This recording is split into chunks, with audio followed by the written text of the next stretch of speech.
You're sitting at the kitchen table at 10:47 p.m. The house is finally quiet. The dishwasher is running. Somebody left one shoe in the hallway. There's a school form on the counter you forgot to sign, and your phone is at 12%, because apparently every important financial decision happens when your battery is almost dead. You open the credit card app. Balance, $4,920. Minimum payment due, $87. Due date, Friday. And for a second, you feel relief. $87. You can do $87. It won't be fun, but it won't break the week. You can move a little money from checking, skip takeout, maybe push the grocery trip one more day, and get the payment in before the deadline. No late fee, no angry email, no credit score damage, no drama. So you pay it. And the app gives you that little confirmation screen like something meaningful just happened. Payment scheduled. You did the responsible thing. Except next month, the balance still looks almost the same. And the month after that, almost the same. And after a while, you get this awful feeling that you're feeding the credit card, but the credit card is not getting smaller. That is not your imagination. That is the trap. Welcome to Dean Decodes Money. Today, we're decoding the minimum payment trap and how credit cards can make you feel responsible while quietly keeping you in debt for years. Now, let's be clear. Paying the minimum is better than missing the payment. If your choice is between paying the minimum and being late, pay the minimum. Protect your credit. Avoid the late fee. Keep the account from turning into an even bigger problem. But do not confuse a minimum payment with a debt payoff plan. Those are not the same thing. The minimum payment is the number that keeps the account alive. It is not necessarily the number that gets you free. That's the hidden rule. On time is not the same thing as out. And if you've ever paid a credit card for months and wondered why the balance barely moved, this is probably why. Credit card interest does not wait politely at the end of the line. It shows up every month and takes its piece first. When people carry balances, credit card interest can sit in the low 20% range. In plain English, that means a credit card balance can become one of the most expensive normal habits in American life. Not exotic, not rare, normal. That's what makes it dangerous. Let's use a realistic example. Say you have a $5,000 credit card balance at about 24% APR. That is not a cartoon number. That's one medical bill, one car repair, one bad move, 3 ridiculous grocery months, one season of saying, "We'll catch up next month." At 24% APR, interest is roughly 2% a month before compounding and billing details. So on a $5,000 balance, about $100 of interest can show up in 1 month. Now imagine your minimum payment is $125. You pay it and think, good, I knocked it down. But if about $100 went to interest, only around $25 really attacked the balance. You paid $125. The debt got about $25 smaller. That is the moment people miss. Because the app does not say, congratulations, most of that payment went to renting your old purchases for another month. It just says, payment received. And that phrase feels like progress. This is why minimum payments are so psychologically powerful. They give you relief now.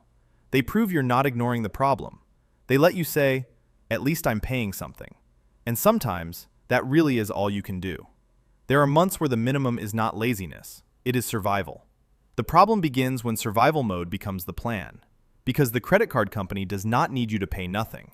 It needs you to pay enough to stay current while interest keeps flowing. That does not mean someone is sitting in a dark room trying to ruin your life. It just means the product works very well when balances revolve. A paid-in-full customer uses the card and leaves. A revolving customer uses the card and pays rent on the balance. And if the balance stays around long enough, the interest becomes the quiet subscription you never meant to sign up for. That is the minimum payment trap. The wrong number is the minimum due. The real number is how long the debt will last and how much interest it will cost. And those numbers can be ugly. Not because you're stupid, because the math is built to feel harmless month by month.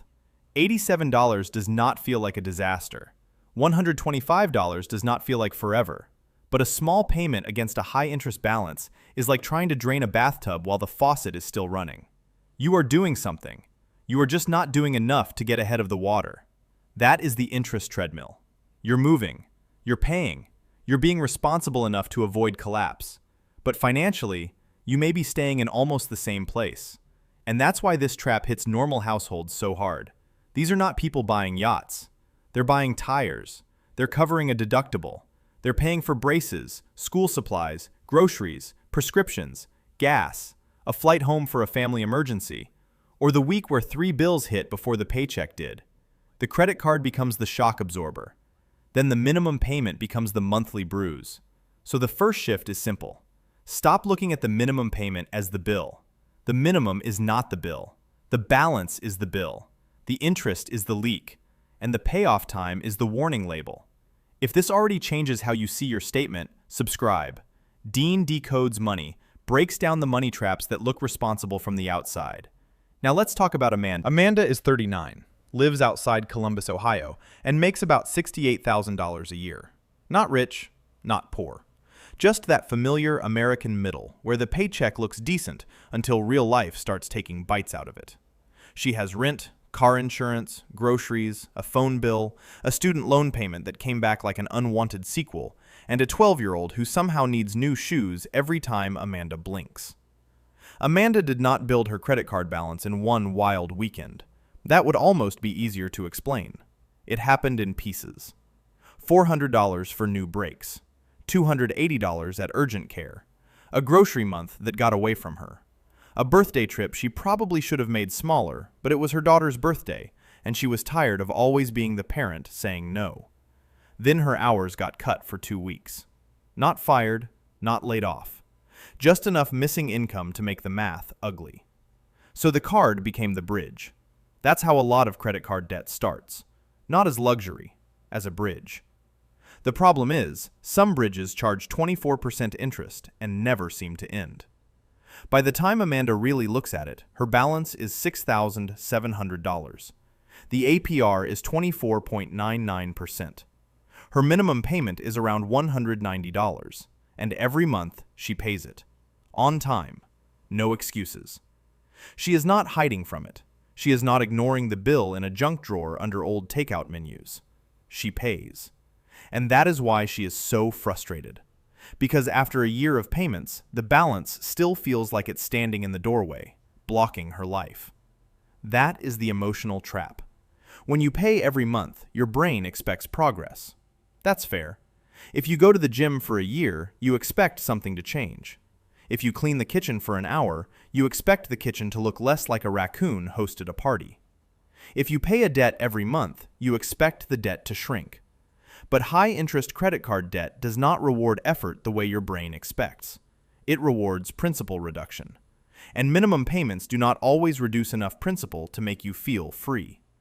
On a $6,700 balance at roughly 25% APR, interest alone can be around $135 to $140 in a month, depending on how the issuer calculates the daily balance. If Amanda pays $190, a big chunk may go to interest first. Maybe only about $50 really reduces the balance. So she gave up $190 of her paycheck, but the debt only moved a few steps.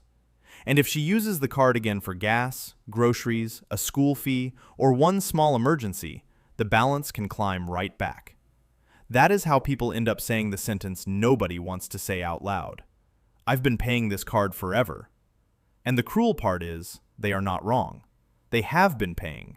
They just have not been escaping. This is why the minimum payment can feel like a treadmill with a polite user interface. The app is clean.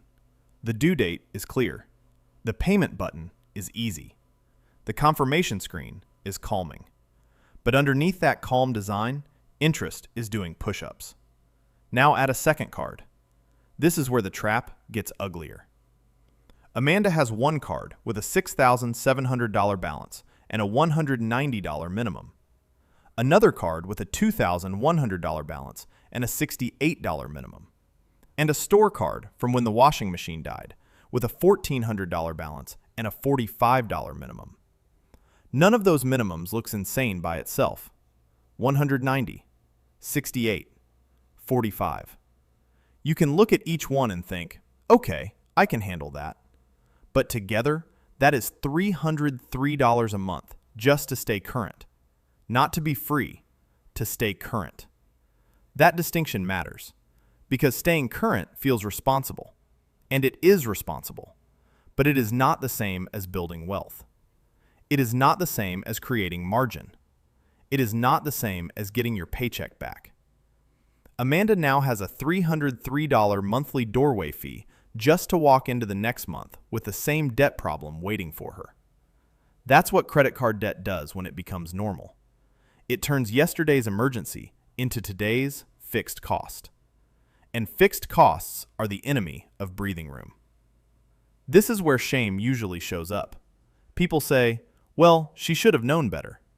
Maybe, but that's too easy.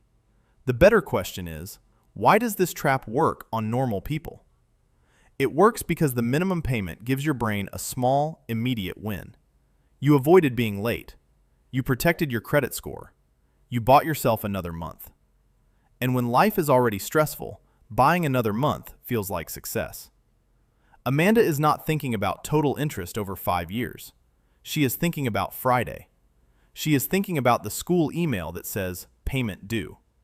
She is thinking about whether she can stretch the chicken in the fridge into 2 dinners. She is thinking about the car making a sound that might be nothing or might be $900. Long-term math has a hard time competing with this week panic. That is not a character flaw. That is how scarcity works. When cash flow is tight, the brain wants immediate pressure relief, and the minimum payment offers exactly that.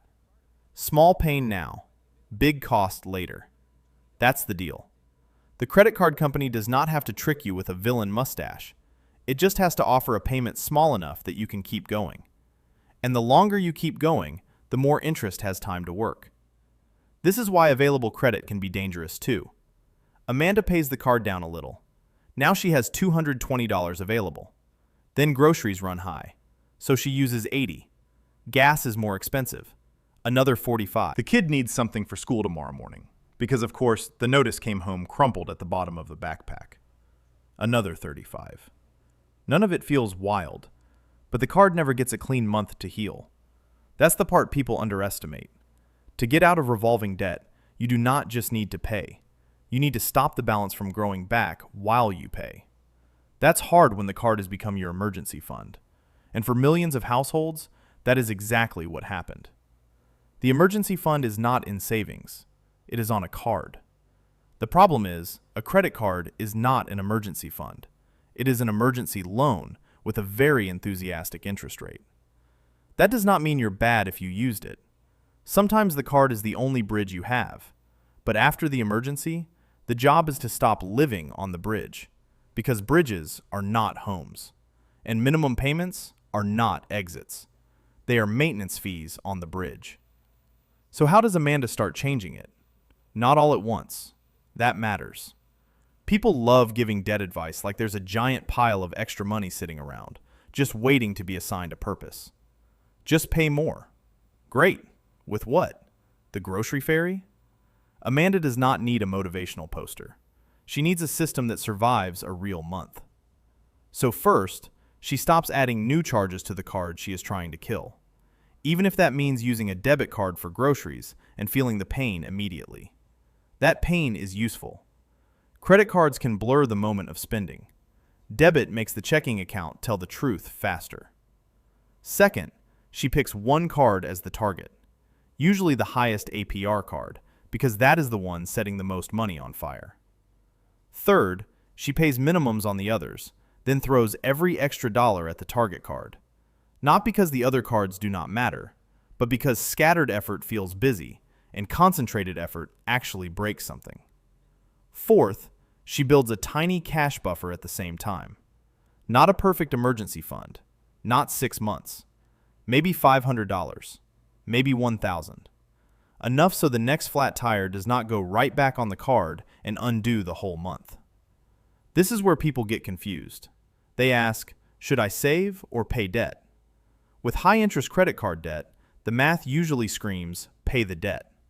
But real life also needs a small buffer, or the first normal surprise sends you right back into the balance. Debt payoff without any cash buffer can become a revolving door.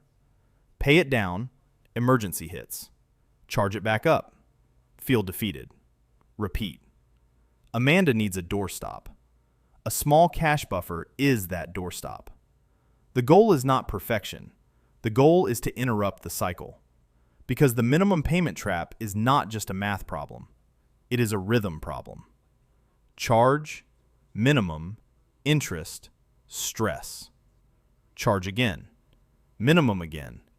Interest again.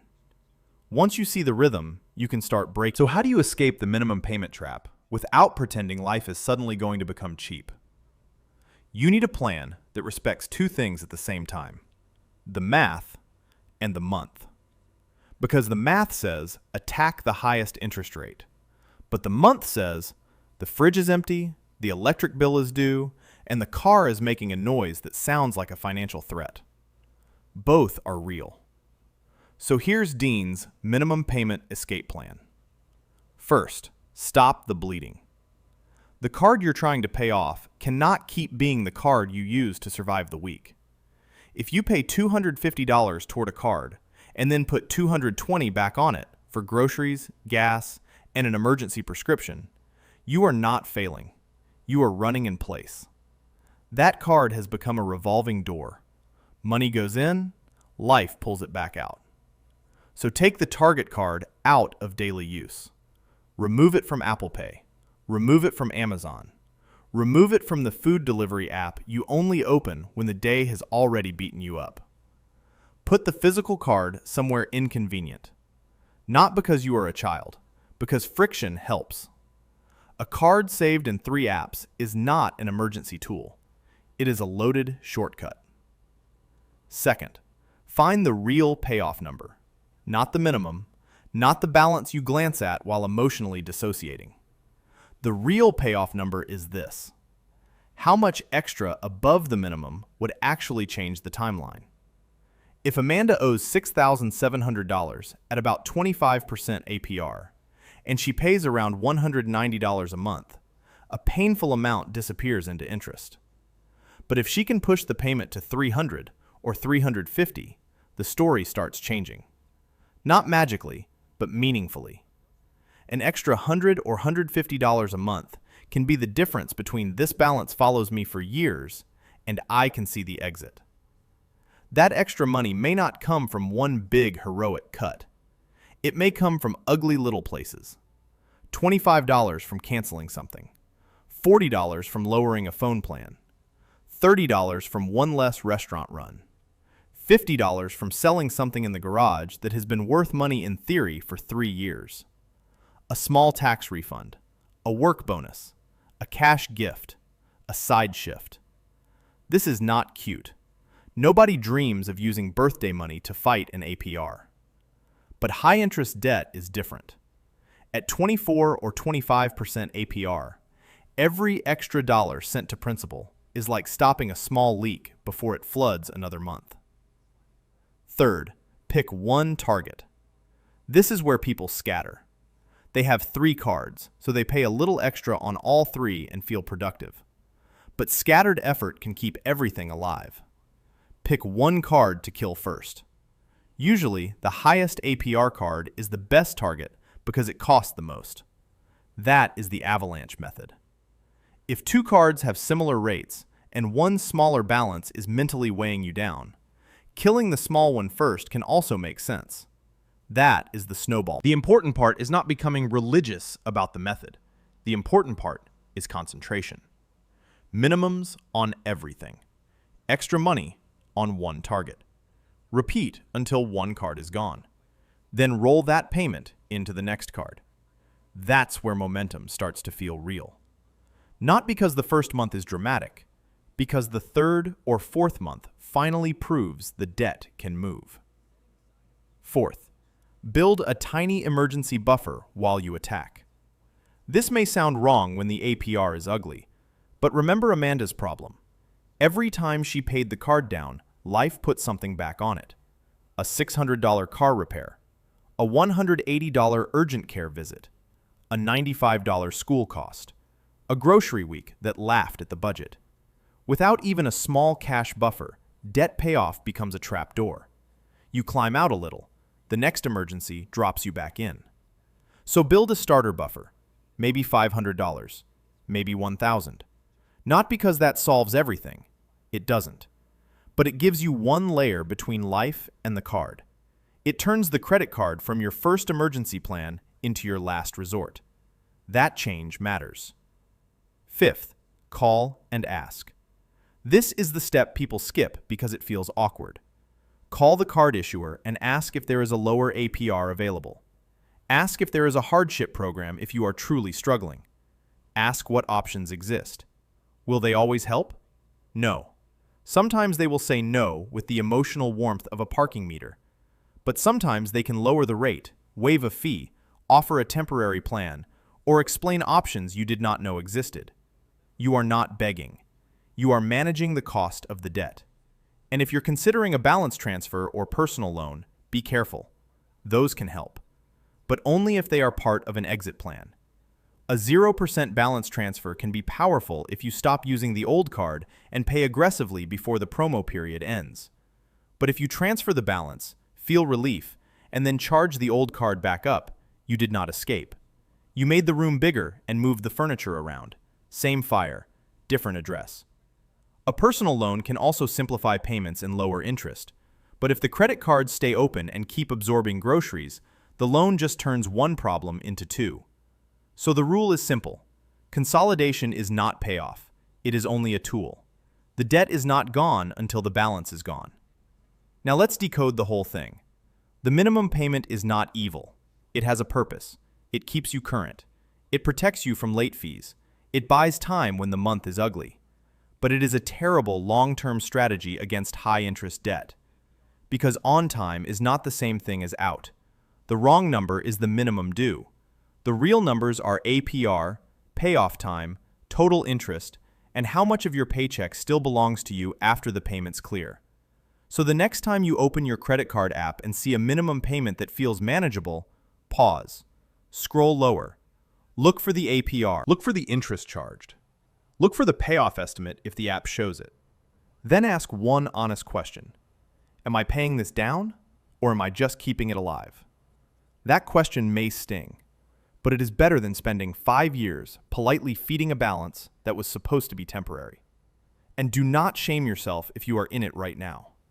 Credit card debt is often what happens when an emergency fund was missing and life showed up anyway. A flat tire does not wait for your budget to be ready.